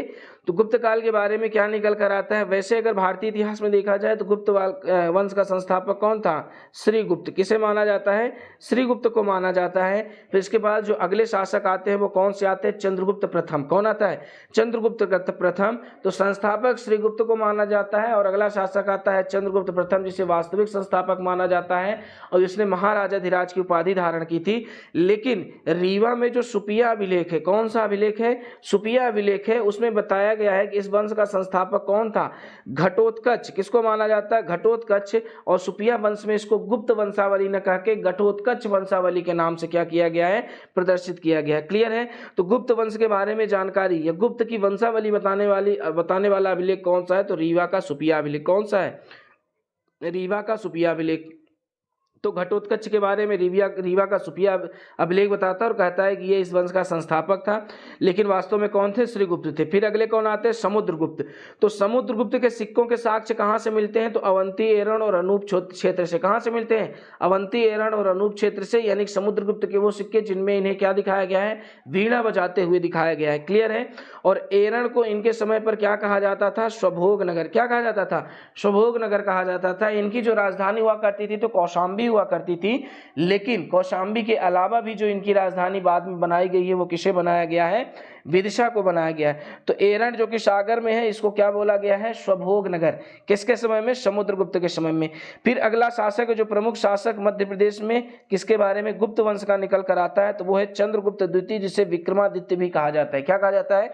विक्रमादित्य। तो इसने विक्रमादित्य की उपाधि ली। क्यों उपाधि ली? क्योंकि इसने शक शासक रुद्र सिंह तृतीय को हराया था। किसको हराया था? रुद्र सिंह तृतीय, जो कि शक शासक था। इसको हराने के बाद इन्होंने किसकी उपाधि ली? चंद्रगुप्त द्वितीय की, विक्रमादित्य की उपाधि ली। और इनके समय पर चीनी यात्री फाहियान आया था। कौन आया था? चीनी यात्री फाहियान आया था, और इसी ने मध्य प्रदेश की जलवायु को विश्व की सर्वश्रेष्ठ जलवायु कह के संबोधित किया था। और ये पहले ऐसे शासक थे जिन्होंने दरबार में नवरत्न की व्यवस्था की, यानी कि 9 विद्वानों को रखा और जिनको नाम संयुक्त रूप से क्या दिया? नवरत्न का। अब इनमें से प्रमुख कौन थे? तो एक कालिदास थे, जो क्या कहलाते थे? महाकवि, जिन्हें शेक्सपियर भी कहा जाता है भारत का। इन्होंने अभिज्ञान शकुंतलम, मालविकाग्निमित्रम, मेघदूतम, रघुवंशम, ऋतु संहारम, ऐसे तमाम ग्रंथों की रचना की है। फिर आते हैं धन्वंतरी, जो कि चिकित्सक थे। इन्हें आयुर्वेद का जनक कहा जाता है। और धन्वंतरी महाविद्यालय की स्थापना कहाँ की गई है? उज्जैन में की गई है। अमर सिंह, जिन्होंने अमर कोश की स्थापना की, ये एक साहित्यकार थे। बेताल भट्ट सलाहकार थे, साथ ही साथ ये क्या थे? तंत्र विद्या के भी धनी थे। फिर आते हैं छपड़क। कौन आता है? छपड़क, जो कि क्या थे? न्यायविद और दर्शन के ज्ञानी थे। कौन थे? छपड़क, जो कि न्यायविद और दर्शन के ज्ञानी थे। वररुचि आते हैं, जो कि व्याकरणाचार्य थे। घट करपड़ थे, जो कि एक कवि थे। वरामिहिर, जो कि ज्योतिष थे और खगोल शास्त्री थे। और शंकु आते हैं, जो क्या थे? वास्तुकला। किसके? वास्तुकला के प्रमुख हुआ करते थे। क्लियर है। तो ये इनके दरबार में नवरत्न हुआ करते थे। अब अगला शासक गुप्त वंश का, जिसके बारे में मध्य प्रदेश में जानकारी निकल कर आती है, तो वो है कुमारगुप्त। कौन निकल कर आता है? कुमारगुप्त। और कुमारगुप्त के बारे में जानकारी कहाँ से निकल कर आती है? मंदसौर अभिलेख से। किस अभिलेख से निकल कर आती है? मंदसौर अभिलेख से निकल कर आती है। और जिसमें मंदसौर अभिलेख, जो कि किसके बारे में बताता है? रेशम बुनकरों के बारे में, रेशम व्यापारियों के बारे में जानकारी देता है। और तुमेन अभिलेख, कौन सा? तुमेन अभिलेख। और इस तुमेन अभिलेख में ही किसको? आपके कुमारगुप्त को शरदकालीन सूर्य की भांति बताया गया है, राजा को। भानुगुप्त आता है अगला शासक। और भानुगुप्त के समय हूण आक्रमण होता है। कौन सा आक्रमण होता है? कौन से विदेशियों का? हूणों का आक्रमण होता है। और इनके जो सेनापति थे भानुगुप्त के, जिनका नाम था गोपराज, इस आक्रमण में गोपराज की क्या हो जाती है? मृत्यु हो जाती है। और अपने पति गोपराज के पार्थिव शरीर के साथ खुद को दहन कर देती है। कौन? इनकी पत्नी। और यह सती प्रथा के साक्ष्य का प्रथम प्रमाण था, सती प्रथा का। और ये कहाँ मिलता है? एरण में। तो जो एरण का अभिलेख है वो सती प्रथा का प्रथम साक्ष्य देता है, जिसमें बताया गया है कि हूण आक्रमण के समय भानुगुप्त का सेनापति गोपराज मारा जाता है, जिसकी पत्नी ने क्या कर लिया था? जिसकी पत्नी सती हो गई थी। क्या हो गई थी? सती हो गई थी। क्लियर है। चलो अब गुप्तकालीन प्रमुख अभिलेखों के बारे में देखते हैं। किसके बारे में देखते हैं? गुप्तकालीन अभिलेख में। तो पहला अभिलेख कौन सा निकल कर आता है? मंदसौर का अभिलेख। प्राचीनतम विज्ञापन का अभिलेख है। तो प्राचीनतम विज्ञापन का अभिलेख बताने वाला अभिलेख कौन सा है? तो मंदसौर का अभिलेख है। रेशम बुनकरों की जानकारी देने वाला अभिलेख कौन सा है? मंदसौर अभिलेख है, जो कि सूर्य मंदिर वहां पर स्थित है, उसी में लिखा गया है। और इसे किस नाम से जाना जाता है? तो 10 पूर्ण अभिलेख से भी। किससे संबंधित है? 10 पूर्ण। और किससे संबंधित है? तो कुमारगुप्त। शासक के नाम ले तो कौन सा शासक आएगा? कुमारगुप्त। क्लियर है। फिर अगला अभिलेख कौन सा निकल कर आता है? सांची अभिलेख। कौन सा अभिलेख? सांची। और सांची अभिलेख में बताया गया है कि बौद्ध उपासक सनसिद्ध की जो पत्नी थी, जिसका नाम था हरिस्वामिनी, तो बौद्ध उपासक सनसिद्ध की पत्नी, जिसका नाम था हरिस्वामिनी, उसने काकड़ाद सांची में, सांची का प्राचीन नाम क्या है? काकड़ाद। तो काकड़ाद में आर्य संघ को क्या दिया था? दान दिया था। इस बात का उल्लेख किसमें दिया गया है? सांची अभिलेख में। क्लियर है। तो सनसिद्ध की पत्नी हरिस्वामिनी के दान देने की जानकारी किस अभिलेख से प्राप्त होती है? तो सांची अभिलेख से। क्लियर है। फिर अगला कौन सा निकल कर आता है, तुमेन अभिलेख। कौन सा निकल कर आता है, तुमेन अभिलेख। और तुमेन अभिलेख कहाँ है आपके, ये अशोकनगर। कहाँ है, अशोकनगर में। और ये किस शासक से संबंधित है, तो कुमारगुप्त प्रथम। किससे संबंधित है, कुमारगुप्त प्रथम, जिसने किसकी, नालंदा विश्वविद्यालय की स्थापना की थी। इसमें इन्हें शरदकालीन सूर्य की भांति बताया गया है। किसकी भांति बताया गया है, शरदकालीन सूर्य की भांति। और इसमें साम्राज्य की बागडोर कुमारगुप्त अपने बेटे स्कंदगुप्त को देता है। और इसकी भी जानकारी किससे मिलती है, तो तुमेन अभिलेख से, जो कि कहाँ है आपके अशोकनगर में। क्लियर हो गया। चलिए अब अगला अभिलेख कौन सा देखते हैं, सुपिया अभिलेख। और सुपिया अभिलेख कहाँ है, रीवा में है। और इसमें गुप्त वंश के वंशावली के बारे में जानकारी मिलती है। और गुप्त वंश को क्या इसमें बताया गया है, घटोत्कच वंश। कौन सा बताया गया है, घटोत्कच वंश कह के लिखा गया है इसमें। फिर अगला जो प्रमुख अभिलेख निकल कर आता है तो वो कौन सा है, एरण अभिलेख। कौन सा निकल कर आता है, एरण अभिलेख। और एरण अभिलेख में क्या बताया गया है कि हूणों के आक्रमण के कारण गोपराज की पत्नी क्या हो जाती है, सती हो जाती है भानुगुप्त के शासन में। तो ये जानकारी किससे मिलती है, आपके इस अभिलेख से। क्लियर है। चलो अब इसके बाद हम किसके बारे में, आइए अब हम किसके बारे में देखते हैं कि मध्य प्रदेश में गुप्तकालीन स्थल कौन कौन से निकल कर आते हैं। तो जो पहला स्थल निकल कर आता है नचना कुठार। कौन सा, नचना कुठार कहाँ है, पन्ना जिले में। किसका मंदिर है, पार्वती का मंदिर है। पार्वती का मंदिर पन्ना। कौन सा कुठार, नचना कुठार। और इसे चौमुखनाथ शिवालय भी कहा जाता है। तो नचना कुठार का मंदिर कहाँ है, पन्ना में। किस काल से संबंधित है, तो आपके गुप्त काल से संबंधित है। अगला मंदिर कौन सा निकल कर आता है, एरण का विष्णु मंदिर। कौन सा मंदिर, एरण का विष्णु मंदिर, जो कि कहाँ है, सागर में। तो नचना कुठार किसका मंदिर है, पार्वती का मंदिर है। एरण का मंदिर किसका है, शिव जी, विष्णु जी का मंदिर है। और ये प्राप्त वराह मूर्ति के अभिलेख यहाँ से मिलते हैं। और हूण शासक तोरणमल का भी उल्लेख मिलता है। कौन सा शासक, हूण शासक तोरणमल का अभिलेख किससे मिलता है, तो इसी मंदिर से देखने को मिलता है। तो दो स्थल कौन कौन से निकल कर आते हैं, एक तो नचना कुठार, दूसरा एरण अभिलेख। क्लियर है। चलिए अगला किसके बारे में देखते हैं, तो भूमरा का शिव मंदिर। कौन सा निकल कर आता है, भूमरा का शिव मंदिर, जो कि कहाँ है, सतना में। ये एक मुखी शिवलिंग का मंदिर है। एक देखा नचना कुठार, पन्ना में पार्वती का मंदिर, फिर एरण में विष्णु जी का मंदिर। और भूमरा में किसका है, शिव जी का मंदिर है, जो कि कहाँ है, सतना में है। फिर तिगवा का मंदिर निकल कर आता है। और तिगवा का मंदिर कहाँ है, कटनी में। कहाँ है, कटनी में। और ये भी किसका मंदिर है, विष्णु का मंदिर है। तो एरण का मंदिर विष्णु मंदिर है और तिगवा का मंदिर भी विष्णु मंदिर है। और इसकी खोज किसने की थी, तो अलेक्जेंडर कनिंघम ने की थी 1873 में। अलेक्जेंडर कनिंघम को क्या बोला जाता है, भारतीय पुरातत्व का क्या बोला जाता है, जनक बोला जाता है। क्लियर है। तो यहाँ तक की बात स्पष्ट है। चलिए अब अगला स्थल हम देखने का प्रयास करते हैं। अगला स्थल कौन सा आएगा, उदयगिरी की गुफाएं। कौन सी गुफाएं, उदयगिरी की गुफाएं, जो कि किस जिले में है, विदिशा जिले में। और इन गुफाओं की कुल संख्या कितनी है, 20। कितनी संख्या है इनकी, 20 संख्या है। और गुफा जो एक है वो किससे संबंधित है, तो रामगुप्त। ये रामगुप्त कौन थे, समुद्रगुप्त के का बेटा था, यानी कि चंद्रगुप्त द्वितीय यानी विक्रमादित्य का भाई था। और किसका, समुद्रगुप्त का बेटा था। और गुफा 20 में किसके बारे में जानकारी मिलती है, तो कुमारगुप्त की। और इन्हीं के बारे में कौन सा अभिलेख निकल कर आता है, तुमेन अभिलेख अशोकनगर। और कौन सा, मंदसौर अभिलेख। और इन्होंने नालंदा विश्वविद्यालय की स्थापना की थी। गुफा 20 में किस शासक का उल्लेख है, कुमारगुप्त का। गुफा 1 में किसका उल्लेख है, रामगुप्त का। क्लियर हो गया। चलिए अब इसके बाद हम देखते हैं बाघ की गुफाएं। कौन सी गुफाएं, बाघ की गुफाएं। ये भी कौन से काल की हैं, गुप्त काल की। कौन से जिले में है, धार जिले में। किस नदी के किनारे, बाघ नदी के किनारे। कितनी संख्या है, 9 संख्याएं थी, लेकिन अभी वर्तमान में कितने बचे हैं, 5 बचे हैं। इसकी खोज किसने की थी, तो डोंगरफील्ड ने 1818 में। कब की थी, 1818 में डोंगरफील्ड ने की थी। और इसकी तुलना किससे की जाती है, तो अजंता के एलोरा किससे की जाती है, इसकी तुलना अजंता व एलोरा की गुफाओं से की जाती है। किसकी, बाघ की गुफाओं की। तो ये तमाम स्थल हमारे किससे संबंधित है, गुप्त काल के। नचना कुठार हो गया, एरण का विष्णु मंदिर हो गया, भूमरा का शिव मंदिर हो गया, तिगवा का मंदिर हो गया, जो कि किसका है, विष्णु का है। उदयगिरी की गुफाएं हो गई, जो बौद्ध, जैन और हिंदू तीनों धर्म से संबंधित हैं। फिर कौन सा हो गया, बाघ की गुफाएं, ये भी किससे संबंधित है, बौद्ध गुप्तकालीन है। कैसी हैं, बुद्धकालीन। अब आखिरी टॉपिक हमारा निकल कर आता है कि मध्य प्रदेश में राजपूत काल। कौन सा, मध्य प्रदेश में राजपूत काल। तो राजपूत काल में हम जिन राजवंशों का अध्ययन करने वाले हैं, अगर आप देखोगे तो पृथ्वीराज चौहान के एक दरबारी हुआ करते थे जिनका नाम था चंद्रवरदाई। इन्होंने एक साहित्य लिखा था पृथ्वीराज रासो। कौन सा साहित्य लिखा था? पृथ्वीराज रासो। पृथ्वीराज रासो में ही राजपूतों के उत्पत्ति के संबंधित बात लिखी गई है कि जो आपका कौन था, माउंट आबू, जो कि किसका सर्वोच्च शिखर है, अरावली का। तो माउंट आबू में ऋषियों ने यज्ञ किया था और उसी यज्ञ कुंड से, हवन कुंड से किसकी उत्पत्ति होती है? राजपूतों की उत्पत्ति होती है।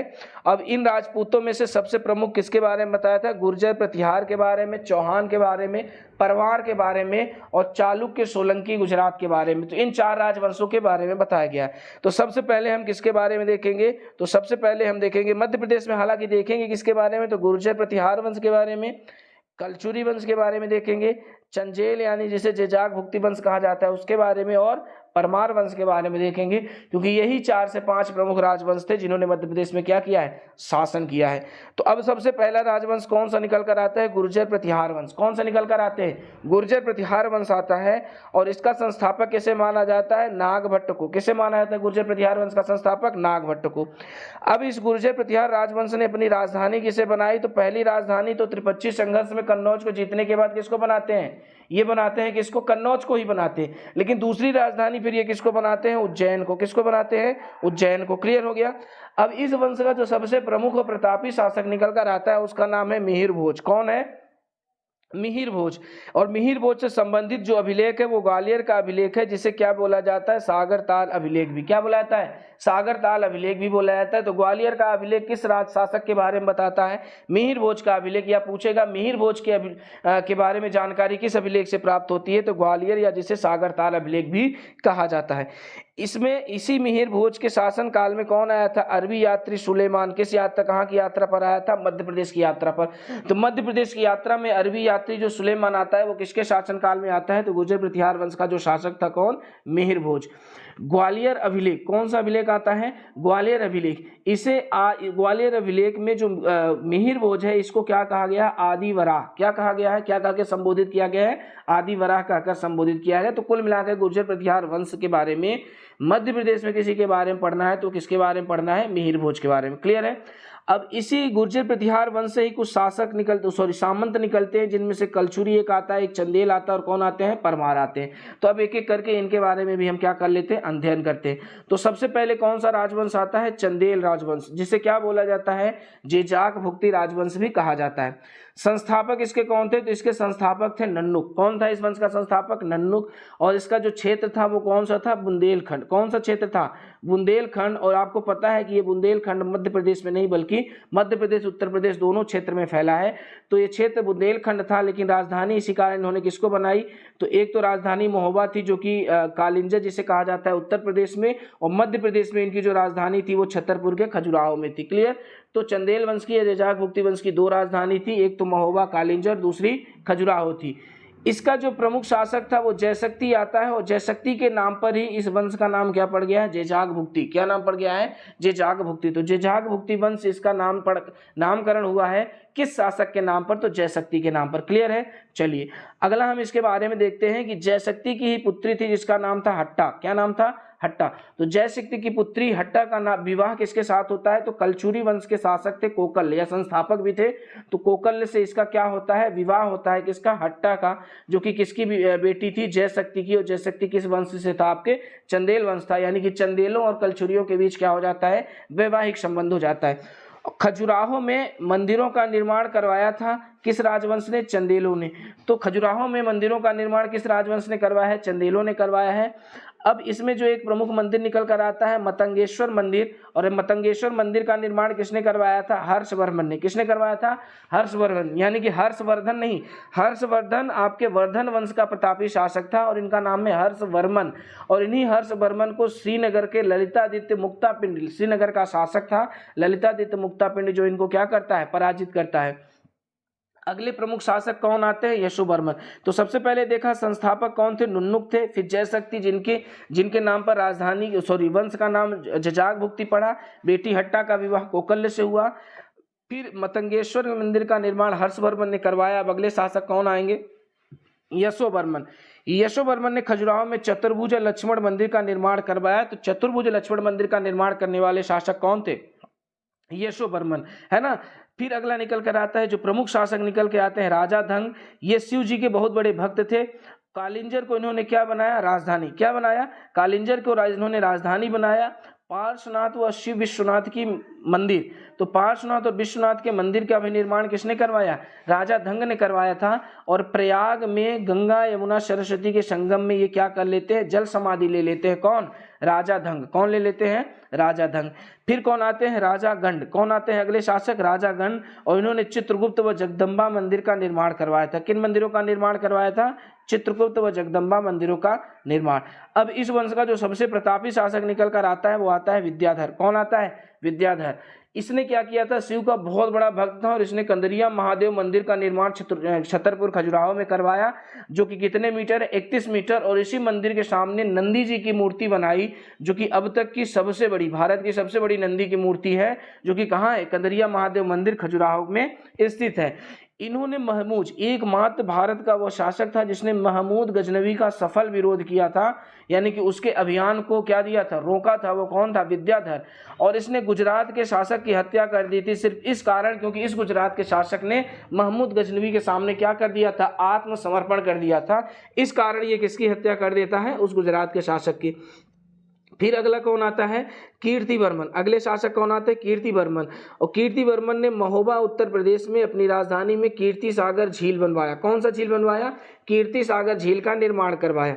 फिर इसके अगले शासक आते हैं, आखिरी प्रतापी शासक, जिनका नाम था परमर्दी देव। 1182 में पृथ्वीराज तृतीय से ये क्या हो जाते हैं, पराजित। पृथ्वीराज तृतीय जिसे क्या बोला जाता है, पृथ्वीराज चौहान बोला जाता है। और इनके जो प्रमुख सेनापति थे वो कौन थे, आला एवं उदल।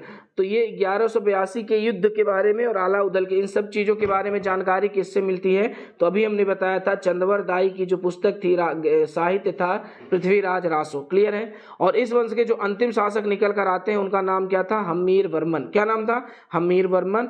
और इसका पतन कब हो जाता है, तो 1202 ईस्वी में इसका पतन हो जाता है, जब कालिंजर अभियान करता है कौन, ऐबक। तो कुतुबुद्दीन ऐबक के कालिंजर अभियान के साथ ही फिर इस राजवंश का क्या हो जाता है, पतन हो जाता है।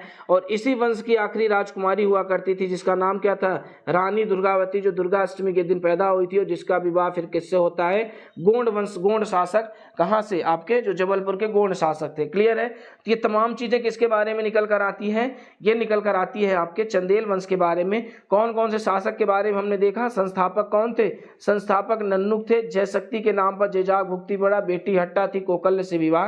फिर हर्षवर्मन आते, फिर यशोवर्मन चतुर्भुज मंदिर, राजा धंग कालिंजर को राजधानी बनाया, प्रयाग में संगम पर इन्होंने समाधि ले ली, राजा गण चित्रगुप्त जगदम्बा मंदिर, विद्याधर ने कंदरिया महादेव मंदिर बनवाया, महमूद गजनवी का सफल विरोध किया और गुजरात के शासक की हत्या की। फिर कीर्ति वर्मन आता है जिसने महोबा में कीर्ति सागर झील बनवाया। फिर परमर्दी देव आते हैं जो किससे पराजित हुए थे, पृथ्वीराज चौहान से, और इन्हीं के सेनापति आल्हा में मुदल हुआ करते थे। और अंतिम शासक इस वंश का कौन था, हम्मीर वर्मन। क्लियर है। तो तमाम चीजें हमने किसके बारे में देख लिया, चंदेल शासकों के बारे में। अब हम किसके बारे में देखेंगे, कलचुरी। ये जो कलचुरी शासक थे ये भी सामंत हुआ करते थे गुर्जर प्रतिहार के, और इनकी 3 शाखाएं स्थापित होती है। त्रिपुरी की शाखा जो मुख्य शाखा थी, फिर इसके बाद एक महिष्मती शाखा थी और दूसरी रतनपुर की शाखा हुआ करती थी। तो ये जो त्रिपुरी की शाखा थी इसका क्षेत्र हुआ करता था कटनी, जबलपुर और महाकौशल का क्षेत्र था, और इसकी राजधानी त्रिपुरी को बनाया गया था। और संस्थापक कौन था, कोकल्य प्रथम। कौन था, कोकल्य प्रथम। तो कोकल्य प्रथम के बारे में कहा गया है कि इसका विवाह चंदेल की राजकुमारी हट्टा से हुई थी, जो किसकी थी, जयशक्ति की बेटी थी। तो ये भी प्रश्न पूछा जा सकता है कि कलचुरी का कौन सा शासक था जिसने चंदेलों के साथ वैवाहिक संबंध बनाया था, तो कौन था, कोकल्य प्रथम। फिर आता है गांगेय देव, और गांगेय देव किससे पराजित हुआ था, राजा भोज से। किससे पराजित हुआ था, राजा भोज से पराजित हुआ था। इसका जो सबसे प्रतापी शासक निकल कर आता है कर्ण प्रथम है। ये कर्ण क्या है, सबसे प्रतापी शासक था। इसने अमरकंटक में कर्ण मंदिर का निर्माण करवाया और इसने एक उपाधि धारण की, लक्ष्मी कर्ण की। तो प्रश्न पूछा जाता है कि किस शासक ने लक्ष्मी कर्ण की उपाधि धारण की थी, तो वो कौन था, कर्ण था। इसे त्रिक सिंहापति भी कहा जाता है क्योंकि इसने कलिंग विजय किया था, यानी कि कलिंग को इसने जीता था। तो कौन सा कलचुरी शासक था जिसने कलिंग को जीता था, वर्तमान उड़ीसा को, तो वो कौन था, कर्ण था। और जीतने के बाद कौन सी उपाधि धारण की थी, त्रिक सिंहापति की। क्लियर है। फिर अगला जो शासक आता है युवराज प्रथम आता है, और युवराज प्रथम के दरबार में कौन रहते थे? राजशेखर। कौन रहते थे? राजशेखर। और राजशेखर ने युवराज प्रथम को उज्जैनी भुजंग या मालवा भुजंग कहा है। क्या कहा है? उज्जैनी भुजंग या मालवा भुजंग। उज्जैनी का क्या शासक या सम्राट या मालवा का सम्राट। और यही राजशेखर थे जिन्होंने कलचुरियों की जो वंशावली या उसके बारे में, जो राजवंश के बारे में जानकारी देने वाला ग्रंथ है कर्पूर मंजरी का क्या किया था? कि रचना की थी। क्लियर है? कर्पूर मंजरी हो गया, बाल भारत हो गया, बाल रामायण हो गया, ये तमाम ग्रंथों की रचना कौन करते हैं? राजशेखर। क्लियर है? अब इन्होंने, यानी कि जो आपके कौन आते हैं? कलचुरी, इन्होंने अमरकंटक में मंदिरों का निर्माण करवाया। तो अमरकंटक के मंदिरों का निर्माण किसने करवाया था? तो त्रिपुरी के कलचुरी शासकों ने। और चंदेलों के साथ इन्होंने क्या किया था? वैवाहिक संबंध। तो इस तरीके से हमने पहली शाखा पढ़ ली, जो कि कौन सी थी? त्रिपुरी के कलचुरी शासक। अब दो शाखाएं कौन सी हैं? दो शाखाएं कौन सी? एक तो महिष्मती शाखा। कौन सी शाखा है? महिष्मती शाखा। इसका क्षेत्र क्या हुआ करता था? तो खरगोन बड़वानी। कौन सा क्षेत्र हुआ करता था? खरगोन बड़वानी क्षेत्र हुआ करता था। और इसकी राजधानी क्या थी? महेश्वर थी। और इसका संस्थापक कौन था? कृष्णराज। तो प्रश्न पूछा गया है कि कृष्णराज का संबंध किस राजवंश से था? कलचुरी के किस शाखा के वो शासक हुआ करते थे? तो किस शाखा के थे? तो महिष्मती शाखा के। शंकर देव ने कलचुरी वंश में कलचुरी संवत की स्थापना की। तो इसी महिष्मती शाखा का जो एक शासक था शंकर देव, इसने कौन सा संवत चलाया? कलचुरी संवत चलाया, कलचुरी। फिर बुद्धराज के सिक्के, इसी वंश के शासक थे बुद्धराज, और इनके सिक्के कहाँ से मिले हैं? मध्य प्रदेश में तमाम स्थानों से मिले हैं। क्लियर है? फिर अगली शाखा कौन सी आती है? रतनपुर की शाखा। और इसका जो क्षेत्र था वो कोरबा, रतनपुर, बिलासपुर था, यानी कि वर्तमान छत्तीसगढ़ का क्षेत्र था। और राजधानी इसने किसको बनाई थी? रतनपुर शाखा की राजधानी क्या हुआ करती थी? तुमान या कोरबा। क्या हुआ करती थी? तुमान या कोरबा। तो इस तरीके से हमने किसके बारे में देख लिया? कलचुरी के बारे में भी, कलचुरी की त्रिपुरी शाखा, महिष्मती शाखा, और किसके बारे में देख लिया? रतनपुर शाखा। क्लियर है? अब मध्य प्रदेश के प्राचीन कालीन इतिहास का जो सबसे सशक्त और प्रमुख राजवंश आता है वो कौन सा राजवंश है? परमार राजवंश। और इसके बारे में हम अध्ययन करेंगे। तो परमार वंश का जो कार्यकाल माना जाता है वो संभवतः 800 से 1327 ईस्वी तक। कब तक चलता है? 800 से 1327 के बीच तक चलता है। और इस वंश का जो संस्थापक माना जाता है वो उपेंद्र राज को माना जाता है, जिसे कहीं न कहीं कृष्णराज भी कहा जाता है। क्या कहा जाता है? कृष्णराज। अब इसने अपनी राजधानी परमारों ने कहाँ बनाई थी? तो प्रारंभिक राजधानी उज्जैन थी, लेकिन बाद में राजा भोज आते हैं और वो किसे बना देते हैं? धारा नगरी को। तो इसकी दो राजधानी थी, प्रारंभिक राजधानी उज्जैन थी और दूसरी राजधानी धारा नगरी हुआ करती थी। प्रमुख शासक कौन निकल कर आते? एक तो श्रीहर्ष थे, वाकपत मुंज थे, सिंधुराज थे और राजा भोज थे। तो एक एक करके इनके बारे में हम क्या करते हैं? पढ़ने का प्रयास करते हैं। अब ये कौन है? श्रीहर्ष। श्रीहर्ष को ही क्या कहा जाता था? शीयक द्वितीय नाम से जाना जाता था। तो क्या इनको उपाधि थी? शीयक द्वितीय के नाम से कौन जाना जाता था? श्रीहर्ष। और इन्हें वास्तविक संस्थापक कहा जाता था, यानी कि इन्होंने स्वतंत्र परमार वंश की सत्ता स्थापित की। परमार वंश तो बना दिया था, लेकिन किसने? आपके परमार वंश की स्थापना कर दी थी। अभी हमने देखा उपेंद्र राज ने। लेकिन ये स्वतंत्र नहीं थे। किससे? आपके गुर्जर प्रतिहारों से। स्वतंत्र परमार वंश की वास्तविक स्थापना कौन करते हैं? श्रीहर्ष। और राष्ट्रकूटों से परमार को ये मुक्त कराते हैं। और राष्ट्रकूट शासक खोतिक को इन्होंने क्या किया था? हराया था। क्लियर है? तो अगला फिर इसके बाद कौन आते हैं? श्रीहर्ष के बाद आते हैं वाकपति मुंज, जिसका काल माना जाता है परमार का स्वर्ण काल। तो वाकपति जो मुंज थे, इन्होंने चालुक्यों को, हूणों को, कलचुरियों को क्या किया? पराजित किया, यानी कि उन पर विजय प्राप्त की। और इनका जो कार्यकाल है ये मालवा का स्वर्णकाल माना जाता है। तो मालवा का स्वर्णकाल किस शासक के कार्यकाल को माना जाता है? वाकपत मुंज को। और इन्होंने मांडू धार में मुंज सागर झील का क्या करवाया था? निर्माण। कहाँ करवाया था? मांडू धार में। इनके दरबार में बहुत सारे विद्वान रहा करते थे। अब इनके बारे में प्रश्न भी पूछा गया है कि कौन निम्नलिखित में से ये उपरोक्त जो दरबारी हैं ये किसके दरबार में रहा करते थे? तो सिंधुराज के, वाकपति मुंज के। कौन थे? एक तो पद्मगुप्त, जिन्हें परमल कहा जाता था, और उन्होंने नवसहसांग चरित्र लिखा था। कौन सा ग्रंथ लिखा था? नवसहसांग चरित्र के लेखक पद्मगुप्त, या जिन्हें परमल कहा जाता है, किसके दरबारी थे? तो वाकपति मुंज के। फिर अगले दरबारी कौन आते हैं? धनंजय। इन्होंने 10 रूपक लिखा।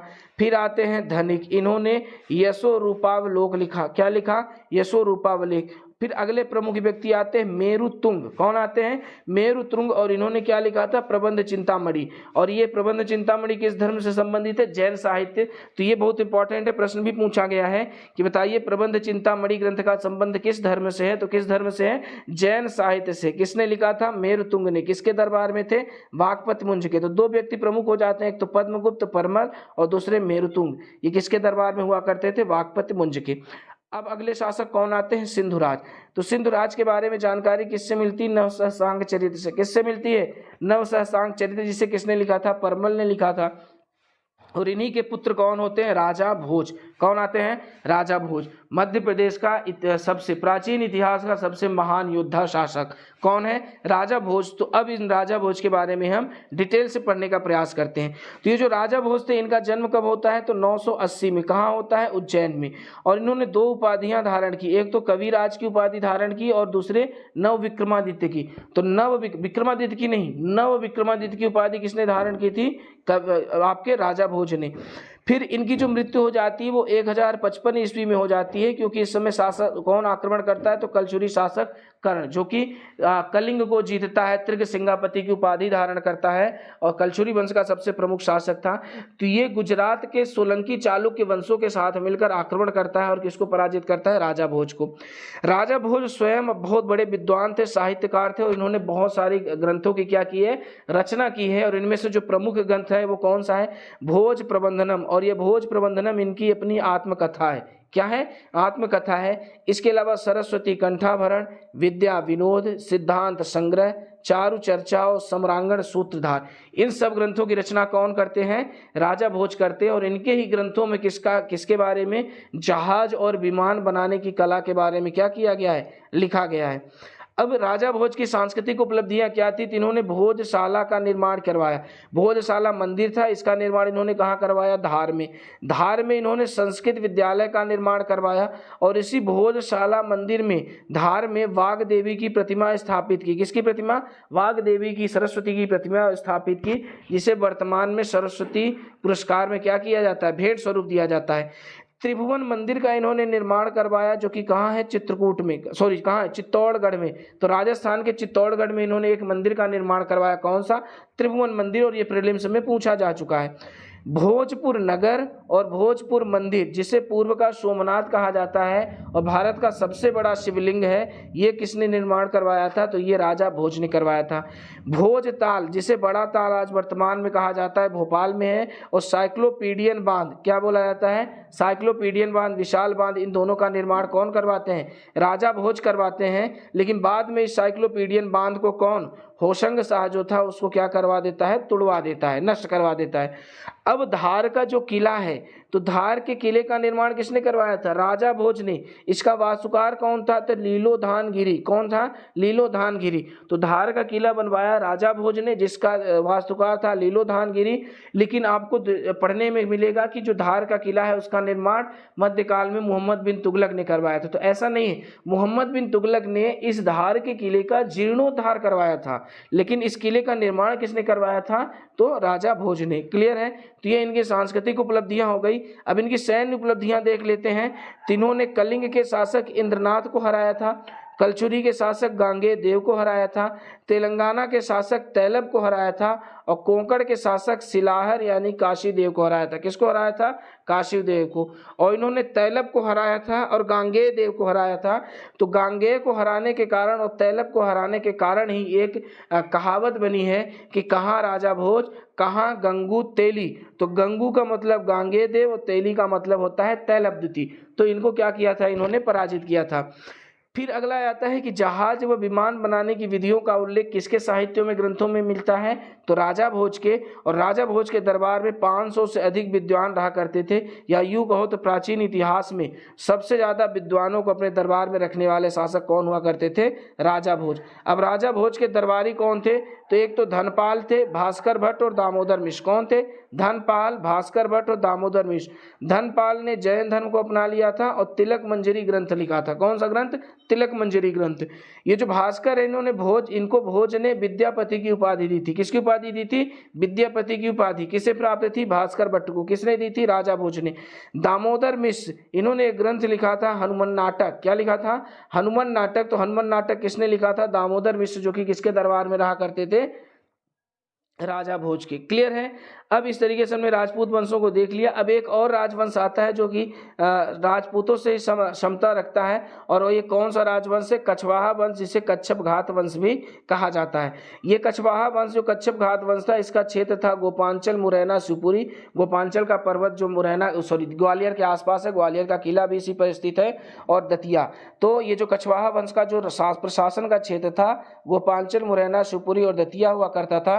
और इस वंश का जो संस्थापक था लक्ष्मण, जिसे वज्रदामन भी कहा जाता था। इसी वंश से संबंधित कौन सा है? ढोला मारू गीत। कौन सा संबंध है? ढोला मारू। ढोला इस वंश का राजकुमार था, मारू राजकुमारी थी, और ढोला और मारू की प्रेम कहानी को लेकर जो क्या किया जाता है? गीत गाया जाता है, उसे क्या बोला जाता है? ढोला मारू गीत, जो कि किस वंश से संबंधित है? कछवाहा वंश। इसके शासक जिसका नाम था महिपाल। क्या नाम था? महिपाल। और महिपाल ने ही ग्वालियर में सहस्त्रबाहु मंदिर का निर्माण करवाया था, जिसे वर्तमान में अपभ्रंश रूप में सास बहू का मंदिर भी कहते हैं। तो सहस्त्रबाहु मंदिर का निर्माण किसने करवाया था? महिपाल ने। किसने करवाया था? महिपाल ने। कहाँ करवाया है? ग्वालियर में। किस वंश से संबंधित है? तो कछवाहा वंश से। अब मुरैना में 64 योगिनी का मंदिर बना है। तो ये 64 योगिनी का मंदिर जो मुरैना में है, ये किसने बनवाया था? कछवाहा वंशों ने बनवाया था। और इसी 64 योगिनी मंदिर के ही डिजाइन पर किसका निर्माण किया गया है? तो वर्तमान का जो भी आपका संसद भवन है, वो किससे लिया गया है? उसकी डिजाइन कहाँ से कॉपी की गई है? तो यही मुरैना के 64 योगिनी मंदिर से।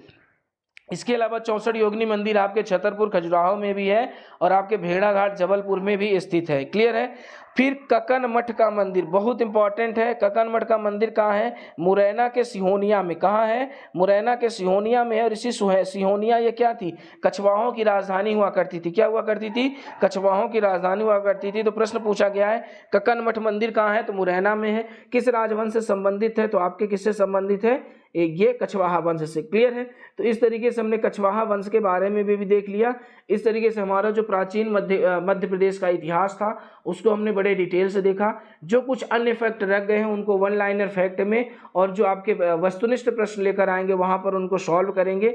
अब हम एक इंपॉर्टेंट शब्द देख लेते हैं, एक टॉपिक, कि मध्य प्रदेश के स्थानों के प्राचीन नाम। तो मध्य प्रदेश में प्राचीन अभी वर्तमान के किन स्थानों को प्राचीन नाम से जाना जाता था? तो जैसे सांची था, इसको क्या बोला गया था?